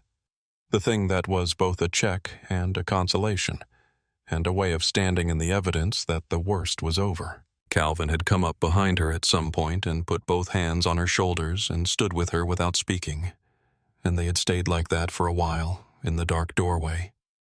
The particular silence of two people who had been through something together and didn't need to talk about it yet, who were just letting it be real in the shared space between them. Then they had gone to bed, and Calvin had slept the way he slept, quickly and completely, the sleep of someone whose relationship with rest was practical rather than anxious, and Naomi had lain beside him in something that approximated sleep and had thought about what she was going to do. Because she had known, somewhere over the descent back toward JFK, before the wheels touched the tarmac, before Calvin crossed it in 4 strides, before the apology and the question, and the small graces of Claire's cookie and Brett's honesty, she had known that the question of what to do with this was not going to be resolved by the plane turning around. The plane turning around was Calvin's response, immediate and concrete and necessary, and it was the response that the situation in the moment had required. But the larger question, what the record of this night looked like, who held it and how it was kept, and whether it existed in a form that could do something beyond the circle of the people who had been on that aircraft, that question had been forming in her since the moment she had heard the slap and understood what she was dealing with. At 4:47, her phone lit up. She reached for it without sitting up, the reflex of a person who had not been fully asleep anyway, and read the text message from a number she didn't recognize. Mrs. Reed, my name is Diane Okafor. I was in row 7 on your flight tonight. I want you to know I have video. From the moment she shoved your daughter to the moment she sat down after the apology. I had my phone down in my lap, and the angle is slightly off, but the audio is completely clear. All of it. I didn't know what to do with it tonight. I think I know now. Please call me when you're ready. Naomi sat up in the dark. She read it twice, then 3 times. She set the phone on her knee and sat very still in the quiet bedroom while Calvin breathed slow and even beside her, and the house was entirely silent around her, and the city outside was doing what cities did at 4:47 in the morning, which was moving in its half-lit minimal way, a reduced version of itself waiting for the hours when it would expand again into full noise and full light. She thought about what a video meant not in Calvin's world, not in the world of charter company contracts and aviation networks and men whose names cleared corridors, where the evening's consequences were already being set in motion through channels that moved on their own logic. But in the other world, the larger and more unpredictable one, the one where a video of a grown woman's hand connecting with a 6-year-old's face and the specific words that followed it was simply and obviously what it was readable to anyone who watched it, regardless of whether they knew any of the names involved. Gerald Cole had called at midnight because he believed this was going to be managed quietly. He had believed it with the deep foundational confidence of a man for whom things had always been managed quietly, for whom the machinery of management was so familiar and so reliable that he had never seriously entertained the alternative. He had no idea what was coming. She thought about Zoe's question and about the look on Diana's face when she couldn't answer it. She thought about Brett saying nobody ever does, and she thought about Claire's 2 words, thank you. And she thought about Eleanor sitting in row 4 with her phone already running because something in her had known before any of it reached its worst point that this needed to be witnessed by someone who was going to do something with the witnessing. She picked the phone back up. She typed, "Thank you, Diane. I'll call you at 8. She put the phone on the nightstand and lay back down. She stared at the ceiling and she did not sleep, but the waiting had a shape to it now. Purposeful and directed and aimed at something specific, and that was different from the waiting that had preceded it. At 8:03 in the morning, Naomi was at the kitchen table with a legal pad and a pen, and her second cup of coffee going cold beside her because the first cup had also gone cold while she was writing, and she had reached the point in the morning's work where the coffee was secondary to the thinking, and the thinking was moving faster than her hand could keep pace with. She called Diane Okafor. Diane picked up on the second ring. Her voice warm and carrying the slight roughness of someone who had also not slept particularly well. The voice of a person who had been awake since some early hour, turning something over in their mind, deciding and undeciding and deciding again, which Naomi recognized, because she had spent the same hours doing the same thing. Diane was 53 years old. A pediatric nurse from Chicago. "That's why I was watching from the start," she said. "I'm a pediatric nurse. I notice things involving children before other people do," and she had been in row 7 on the right side, close enough to see everything, and far enough back that Diana had never once looked in her direction. When she shoved her, Diane said I already had my phone in my hand. I'd been watching for about 2 minutes before that. Something in how she was talking, something in the temperature of it. I just had a feeling. I didn't know what I was going to do with it. I just felt like somebody needed to be watching, and I was positioned to be the one who was watching. Naomi gripped her pen. "How much did you get?" "Everything from the shove," Diane said. "The words, the slap, your daughter's face, the apology and what she said during it. The audio on that is very clear, Mrs. Reed. Very clear. My phone was angled slightly off, so the video is not perfect framing, but you can see what you need to see and you can hear everything." There was a brief pause, and then Diane said something that Naomi filed away immediately in the place she kept things that mattered. "It's yours. I texted you instead of posting it or doing anything with it myself because it's your daughter, and this should be your decision. I'm not going to do anything with it that you haven't asked me to do." After they exchanged details and Diane sent the file, Naomi opened it at the kitchen table. Watching it was different from living it. And the difference was the specific difference between being inside an experience and being a witness to it. The distance produced its own terrible clarity. allowed her to see what she had not been able to see while she was managing herself and managing Zoe and calculating the trap and trying to hold everything together. She watched Diana's hand come back. She watched it connect. She watched Zoe's head snap sideways, and she heard in the clean, unmistakable audio of a phone held 2 rows away. The sound of it, and she made a sound in the quiet kitchen that she had not made on the plane, because on the plane she had not had the privacy for it. She watched Zoe lift her face and say the 4 words. She closed the video. She pressed her palms flat on the legal pad. She breathed once, twice the deliberate breaths of someone resetting from the inside out.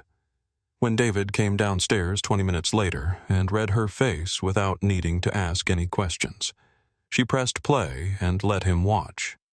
He watched without moving, once hands flat on the table, jaw-set eyes fixed and absolutely steady. He was the same Calvin she had watched cross a tarmac the night before.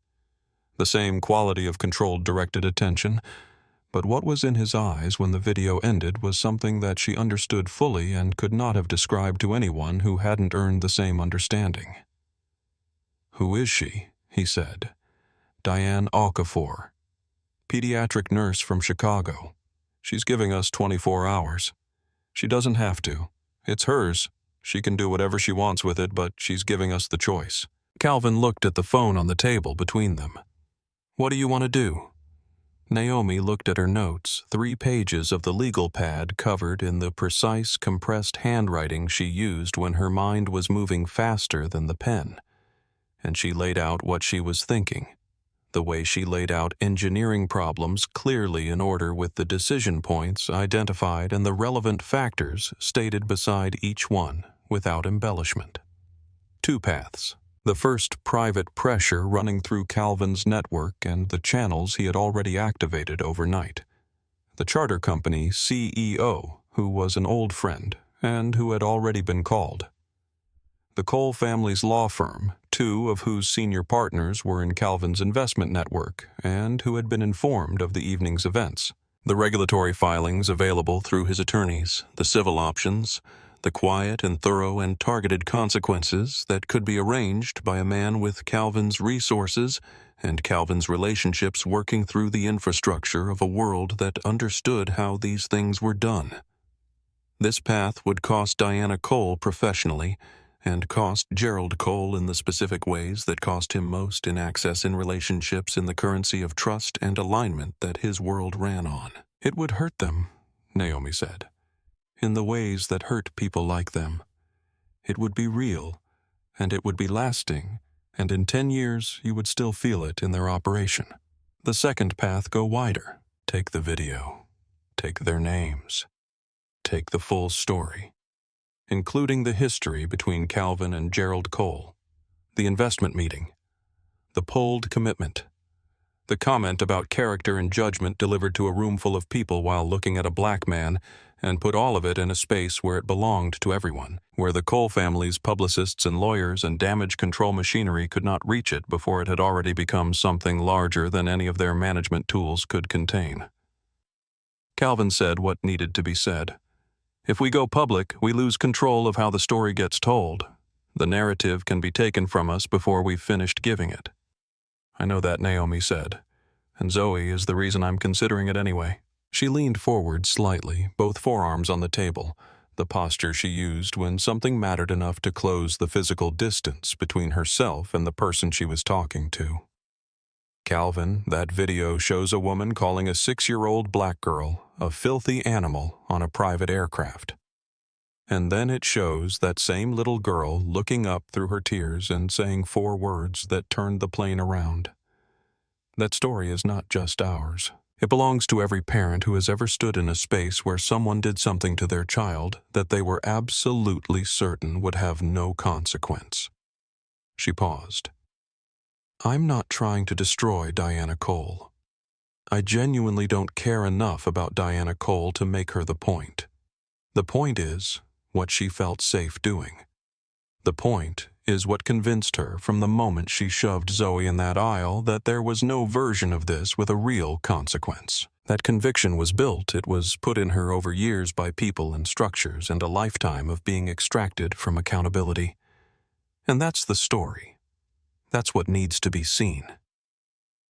Calvin was quiet for a long moment, the specific quiet of a man who was not undecided, but who was doing the respect of genuine consideration rather than the performance of it. Then he said, "Give me 1 hour. There's someone I want to talk to before we decide." He called Walter Hayes, a man who had been in more versions of this situation than either of them, who had watched families navigate the choice between private resolution and public accountability for 20 years from a position that gave him an unusually clear view of both outcomes. Walter talked for 35 minutes, and when Calvin came back to the kitchen table, his face had the expression of someone who had received the information they needed and had incorporated it. He said, "Go public," Calvin said. He said the private path is worth running alongside it.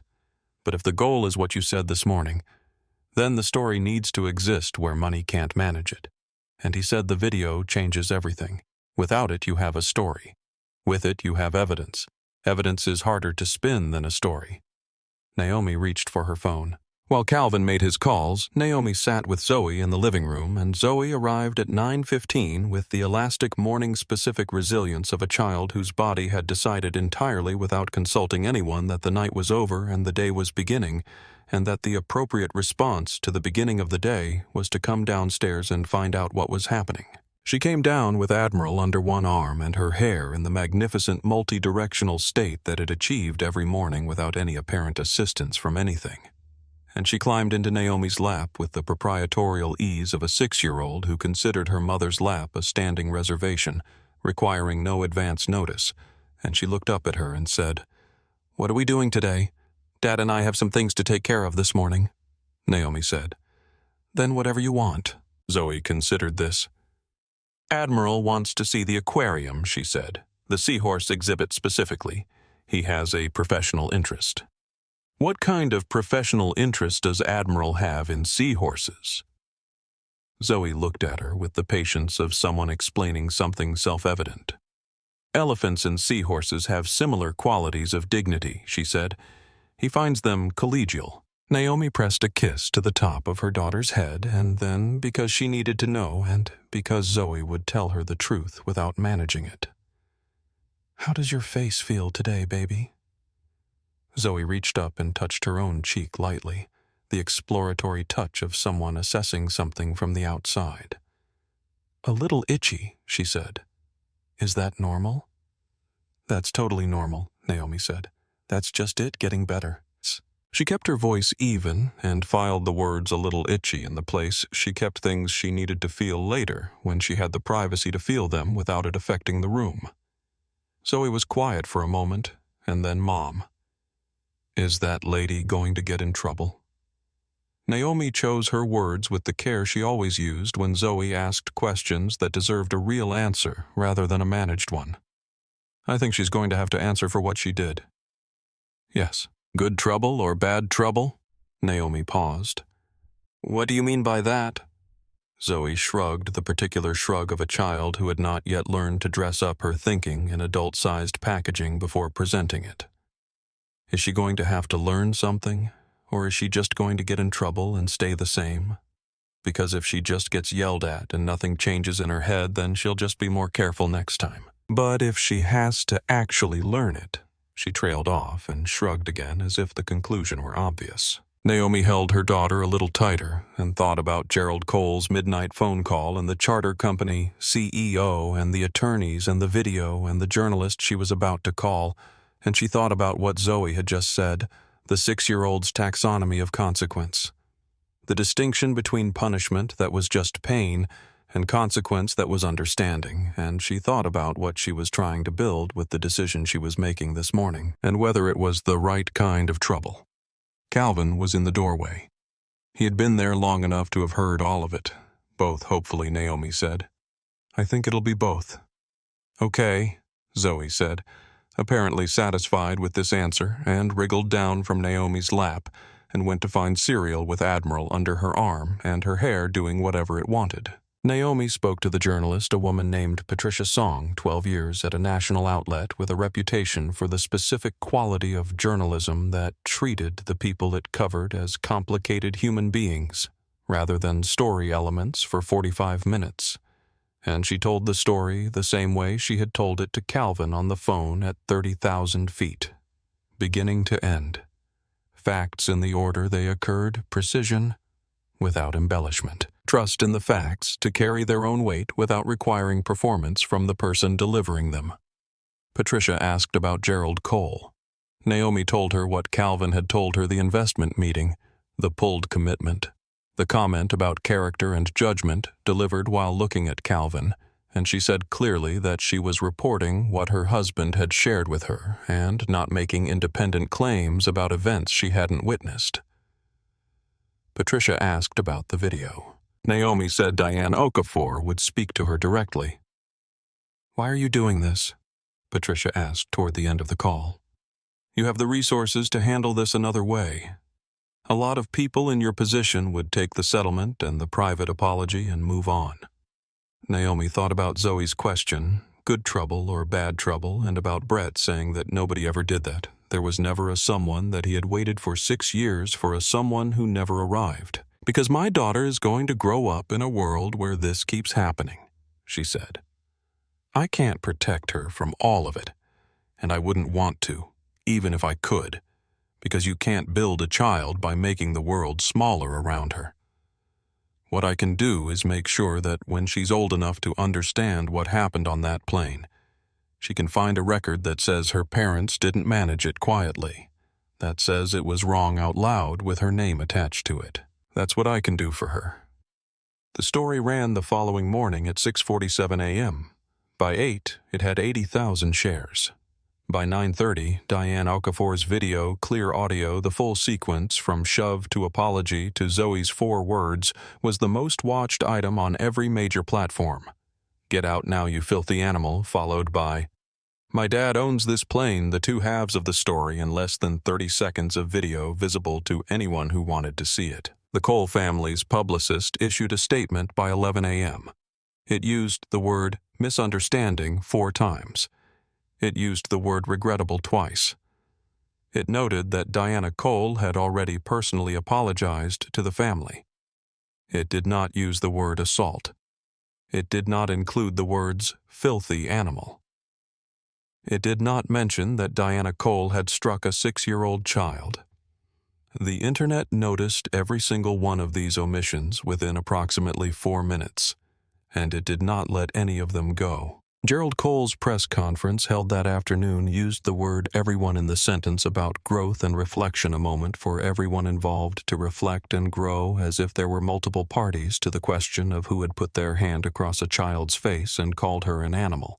And the internet noticed that too, and dissected it sentence by sentence for the remainder of the day. Calvin let Gerald's calls go to voicemail. He had been in back-to-back calls since 7 a.m. The calls he was taking were the ones that mattered, and they were not from Gerald Cole. Brett called Calvin's office at 11:30 in the morning. He had gotten the number from the business registry attached to the charter company. He explained somewhat haltingly, and he understood if no one wanted to take his call, and he said he had been up since the plane landed and he had something that needed to be said to someone in the Reed family directly. Calvin's assistant put him through. "I've been with the Cole family for 5 years, Brett said, and his voice had the quality of someone who had prepared what they were going to say, and was now discovering that the prepared version felt different in the actual saying of it. More weight to it, less efficiency. Each word taking slightly longer to get out than he had expected. In those 5 years, I saw things I should have reported and didn't. Not as bad as last night, but the direction of it, the pattern of it. I kept telling myself it wasn't my place, that I didn't have enough evidence, that the cost to me was too high." He stopped. "I want to give a formal statement to whoever is handling the legal side of this, and I have documentation of 3 separate incidents that I kept records of because something in me knew they needed to exist, but I never did anything with them." Calvin was quiet for a moment. "How old are you, Brett?" The question seemed to land sideways unexpected. 29. In 5 years, you kept documentation of incidents because something in you knew they needed to be documented. That something, that instinct to keep the record even when you didn't act on it, that was the person you're going to be for the rest of your career. It just needed a night like last night to get all the way out. Calvin paused. I'm going to give you the name of our attorney. You call her. Call Lee. Whatever it costs you professionally, I'll personally make sure it doesn't cost you more than you can absorb. Why would you do that? Brett said. I didn't do enough on the plane. I didn't. You told my wife to be the someone, Calvin said. She told me. That counts. And you're being the someone now. That's all any of us can do, be the someone when we actually get there. Brett's statement, when it was given and incorporated into the larger record, documented 4 years of incidents. 2 other former Cole family employees contacted him within the week after the story ran. Both had their own documentation, both had been waiting for someone to go first. And now there was a first, and they followed. Eleanor sent Naomi a handwritten note, not an email, actual paper, mailed from her hotel. 2 sentences. I've been watching situations like what happened on that plane my whole life. I'm glad that this time someone caught it on the way down. Naomi pinned it above her desk. Claire sent a text 3 weeks after the flight. No explanation attached, no context offered. I think about that night more than you know. Naomi read it twice and typed back. So do I. And then, thank you for what you did. Claire's response came 4 minutes later, and it was just, you didn't let it go. That made the difference. A congressional office called Calvin's Business Line the afternoon the story ran.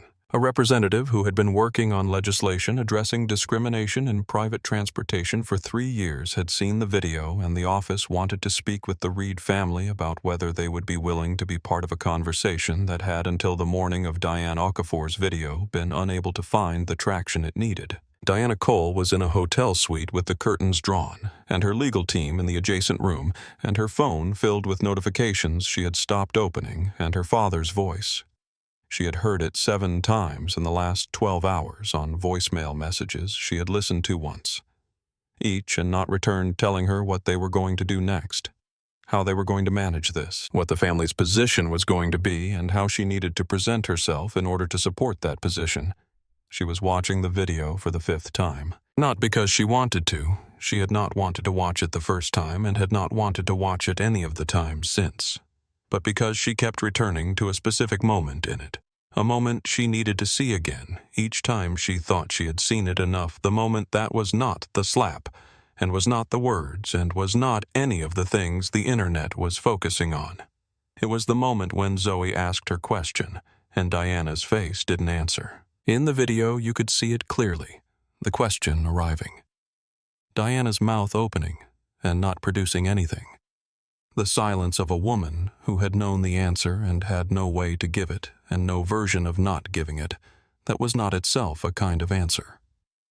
She was watching herself not answer. She was watching herself stand in the evidence of what she had been and what she had chosen. And she was watching it from the outside, and the outside view was something she had never had access to before, because you couldn't occupy both positions simultaneously. You couldn't be inside the certainty and outside it at the same time.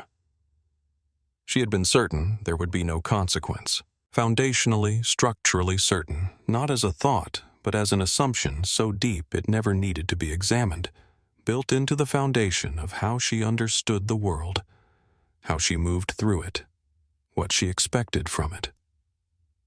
The certainty had been wrong, and knowing it had been wrong did not yet feel like a lesson, so much as it felt like the ground continuing to shift beneath her feet, soft and unreliable, in ways she did not know yet how to walk on.